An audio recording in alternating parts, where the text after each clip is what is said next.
નમસ્કાર દર્શક મિત્રો, હું છું પરમાર અનિશા. તમે જોઈ રહ્યા છો લોકસામના ન્યૂઝ. તો જોઈએ આજના સમાચાર. મુખ્યમંત્રી શ્રી ભૂપેન્દ્રભાઈ પટેલ રાજ્ય સરકારની શહેરીકરણ સુવિધા અંતર્ગત મહાનગરપાલિકા જૂનાગઢ દ્વારા બ્યુટિફિકેશન નવીનીકરણ કરાયેલા નરસિંહ મહેતા સરોવરના બ્યુટિફિકેશન પ્રોજેક્ટનું લોકાર્પણ કરી રમણીય સરોવરનું નિરીક્ષણ કર્યું હતું.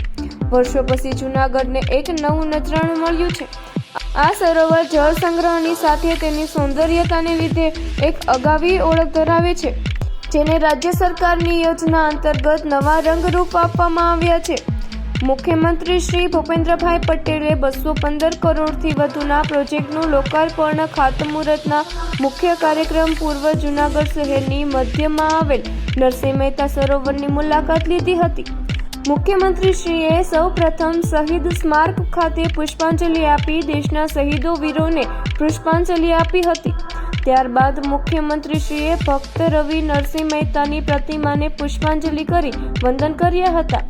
મુખ્યમંત્રીશ્રીએ ₹68 કરોડના ખર્ચે નવનિર્મિત નરસિંહ મહેતા બ્યુટિફિકેશનના મહત્વના કાર્યનું લોકાર્પણ કરી તકનીકીનું અનાવરણ કર્યું હતું. મુખ્યમંત્રીશ્રીએ નરસિંહ મહેતા સરોવર બનાવેલા રિંગ રોડ પર જઈ વિવિધ સુવિધાનું નિરીક્ષણ કર્યું હતું.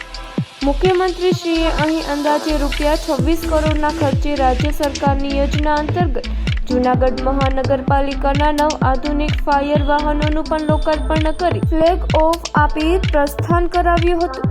મ્યુનિસિપલ કમિશનર શ્રી તેજસ પરમાર આ પ્રોજેક્ટની મુખ્યમંત્રીશ્રીને માહિતી આપી હતી.